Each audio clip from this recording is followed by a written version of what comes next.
Podcast with Saladin Ellis. Listen, we got some more Iran Israel news. If you've been living under a rock for the last couple of days, then I need to let you know that in the last couple of days, Israel bombed Iran's embassy, consulate, whatever you want to call it, in Syria, which is basically a territory sovereignty, right? You don't do that. So that being said, Iran felt that they had the a reason, like any other sovereign country would, like Israel would, to retaliate. They did send over 300 missiles, right? That include over 36 drones, over 100 cruise missiles, and over 100 ballistic missiles. But 99% of them were shot down, right? There was one that hit a little, where a little girl was injured, some minor injuries. Well, she was injured and she didn't die. I wouldn't call her minor. I don't know, but it's reported that there was no deaths, right? But in the Iranian embassy bombing that Israel did, there was actually at least one death. Uh, Now, over the course of these phone calls between Biden and Israeli Prime Minister Benjamin Netanyahu, uh, Biden has been asking them to calm down, pipe down on the genocide in Gaza, and don't do these things. And Netanyahu basically said no. If you can believe it, he's basically telling you, President of the United States, nah, we're not going to do that. Nice suggestion, though. And so he basically got on the phone with Iran, right? Tehran, the capital of Iran. Uh, he got on the phone with Iran and basically told them, "Hey, what I believe, right, is unconfirmed, is he told them, hey, yeah, you can give him a little pow on the wrist, right? Don't make it crazy, but they needed to do something to say, hey, this is our territory. We can't allow another country just to do this, but at the same time, they don't want to start a bigger war and confrontation in the region, right?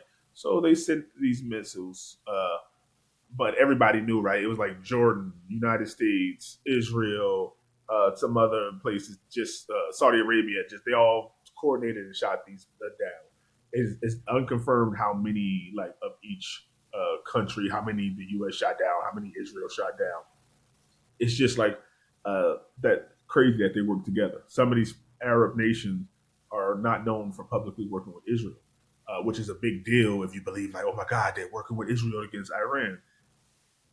But if you believe that this was all coordinated, then hey, they were doing what they were supposed to. They were just playing their part, and they really don't mess with Israel like this. It's coming to the point where the president of the United States and his ironclad agreement that Biden has keeps saying, ironclad, we're ironclad in our commitment to Israel. But are we ironclad in our commitment to a war hungry maniac that happens to be the leader of Israel? Right? Even here in the United States, we're used to saying, hey, you know what? You my brother, you my cousin, but that's some fuck shit you did, right? We can look at somebody and say that. But in Israel, there's this weird culture of really not talking against their leaders like that, which is not really conducive to a Western democratic society. We need that open debate, that open discourse. But here we got some Fox News lives, some Iran, Israel, Israeli warplanes, and Rafah IDF tanks moving to Gaza. Let's see what they're saying. This is my reaction. As always, I haven't seen this before. I'm reacting to this with you. Let's learn some more about it. The world awaits when and if Israel will respond to the attacks over the weekend from Iran. So I want to bring in my next guest here of this hour. This is David McCloskey, an ex-CIA analyst, joining us on Live Now to break down some of the latest on what he is hearing and some of his expertise as well. David, thanks so much for joining us. Hey, great to be with you. Thanks for having me. All right, so let's get right to it, David. So many people wanting to know the next steps that the IDF will be doing in this next maybe 24 to 48 hours. Yeah, I think there's a range of options here. And I would argue that it's retaliation is really a when and how, not if question at this point. I think some measure of response, the manner of response is assured. It's just a question of when they do it and how. So I think on the when, it's not likely to be It's likely to be before the weekend is over, uh, but it's unlikely to be a military response. Now, right now, there's a bunch of saying about the U.S. And Biden looking at some sanctions against Iran, but that's crazy, right? If the president said, "Hey, you know what, Israel, we're not going to be a part of any response you give to Iran," isn't that kind of in facto just like admitting, like, "Hey, yeah, you deserved it." Like, it's not without cause that they did this to you. Like, you don't have the right to respond. This is not October 7th. Hamas did this, so we have the right to kill 40,000 of them because 1,200 of us died. We've already been hearing statements from the Israeli war cabinet that basically say we'll respond at a time and place of our choosing. In the region, that tends to mean we don't yet have a plan and know exactly how we're going to do this, and we'll figure it out soon. So that could be any time in the coming days, weeks, even months. And in terms of how, there's really a menu of options, all the way from deniable covert action that could be done inside Iran to strikes on Iranian proxies, all the way up to a full-fledged Israeli strike, on Iranian military. It can't be covert. If Iran is able to do that and it's so public, then Israel's just not going to do that. Like, everything that we know about them, and not Israel, but the current leadership, is they do it for publicity. They're hungry. We like to think Trump is hungry for attention and he's a narcissist. Netanyahu is the same way, maybe much worse because he has less of a leash on him than Trump ever will be a U.S. president. Military installations, command and control structure inside Iran. So there's a lot that's uncertain at this point, but I think the fact that retaliation is coming to some degree is fairly certain. Yeah, no doubt. And could anything be on the table as far as technological, about trying to maybe get into the infrastructure of Iran's computer systems as well? Yeah, I think cyber would certainly be on the menu. There are a lot of benefits to, frankly, more deniable forms of cyber warfare, covert action. I mean, I say deniable, the Iranians would know, of course, who's responsible, but it would not generate the kind of political. And usually that's exactly what they want, that plausible deniability. But here, Israel going to say, "Yeah, this was us. Leave us alone." Like, right now, there's two current ways of looking at it. You could even look at the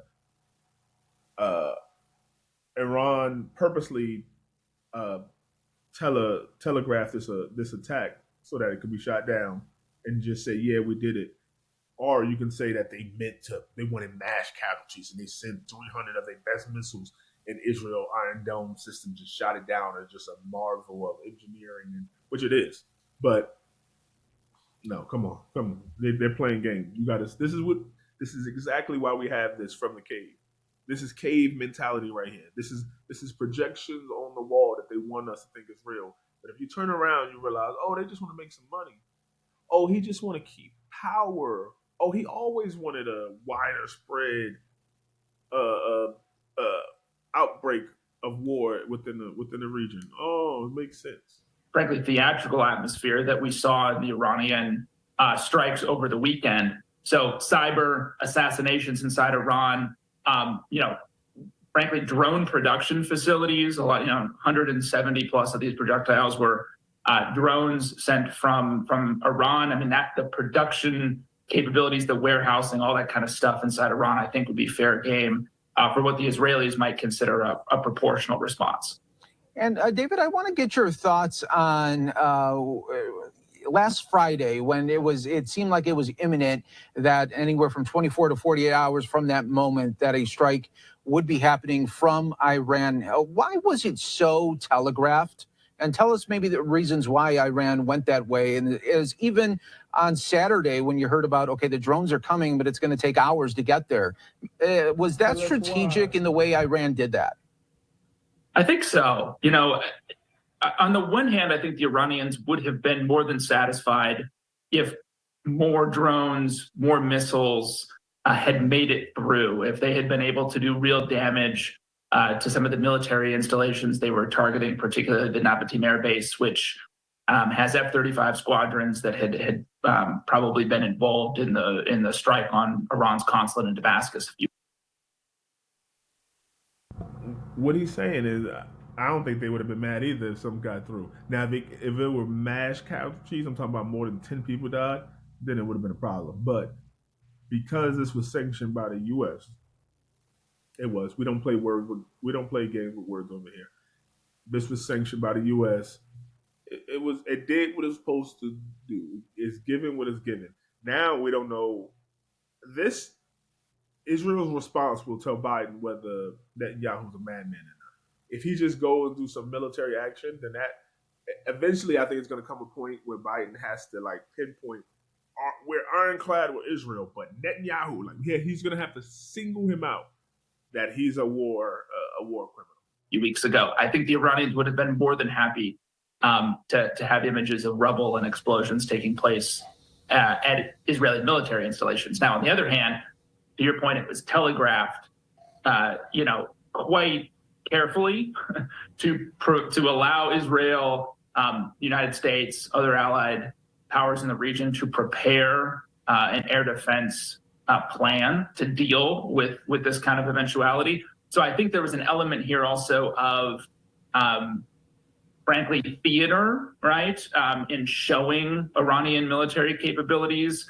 And I might also say in normalizing this kind of thing. So in 2 months, if 80 projectiles are launched at Israel, it's less of a news story, So I think over time, there's a bit of a boiling the frog approach here that we've seen inside the shadow war, where both sides are getting more and more comfortable swinging some of these heavy blows. And now it's, of course, to the Israeli side to determine what happens next.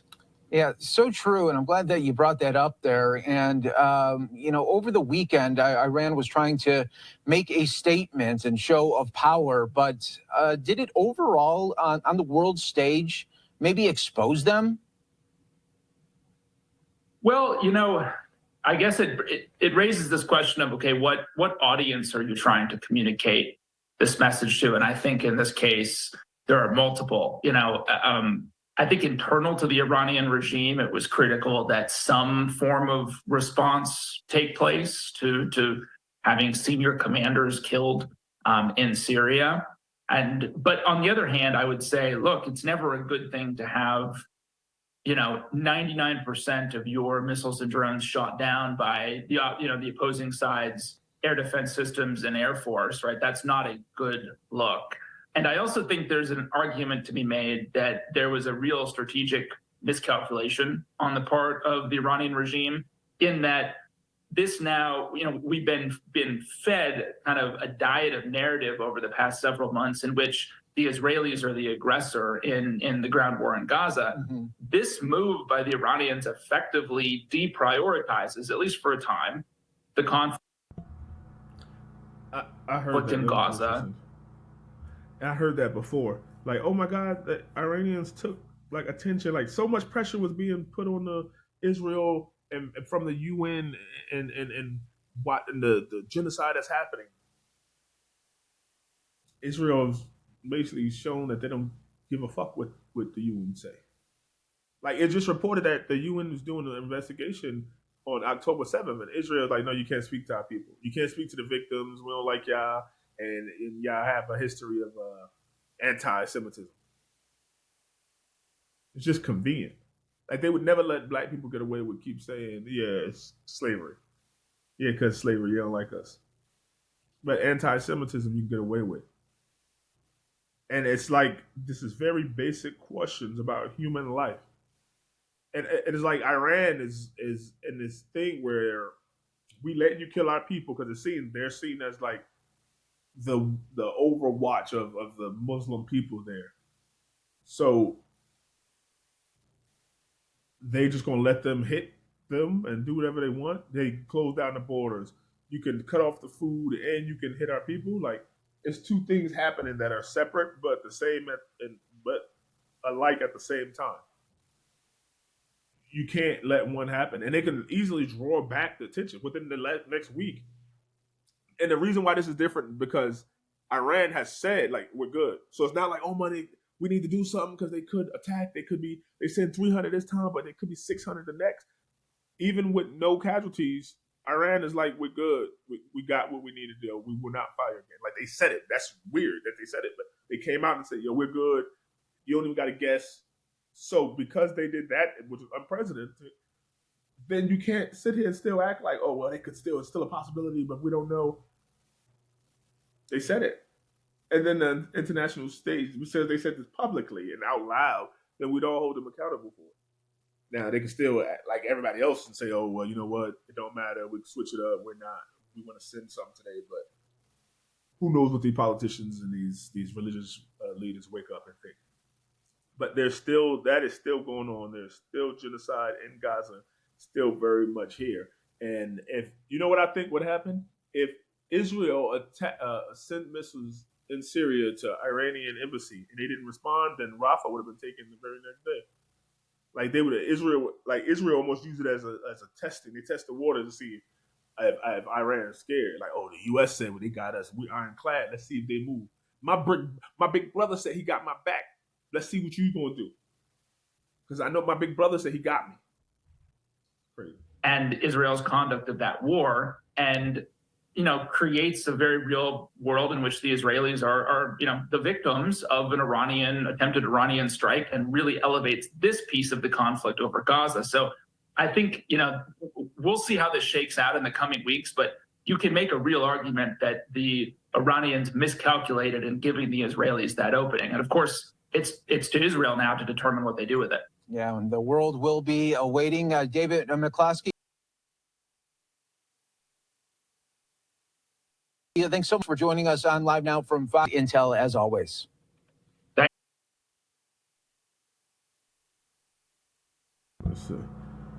All this is crazy. Yeah, like you said, it depends on what you think was the cause. Do you think that Iran really said the bulk of their inventory and really wanted to strike Israel and tried to? They just got the superior technology won, or do you think it was choreographed to the point where they don't care? And it could have gave up some U.S. Israel intel too. Iran strategically send out these missiles, and they watched and seen. They could see gaps in the airspace. Maybe it took them a little bit longer to intercept this one. Hold on, how come they didn't see this one and they got past their airspace right here? This bombarded them. They can see gaps too. So you got to show your hand some time to see your hand. And if you look at my hand, I got the big joker. Ain't nothing you can do with it. And if you got, you might have the king of spades.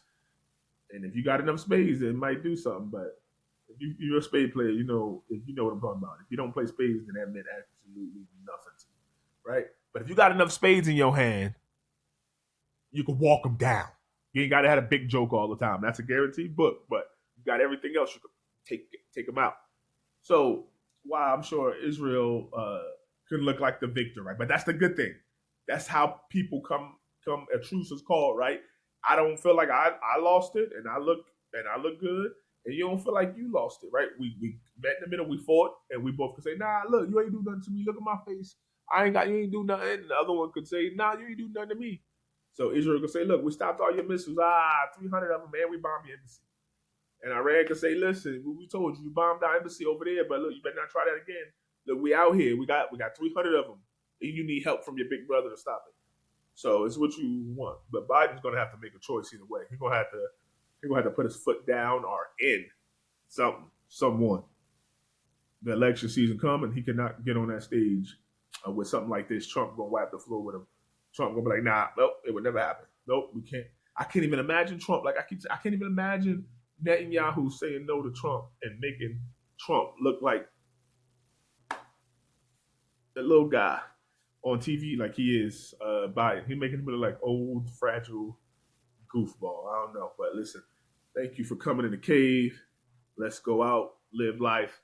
We'll be back in here soon. Let me know what you think. Like, share, subscribe, all that. Peace.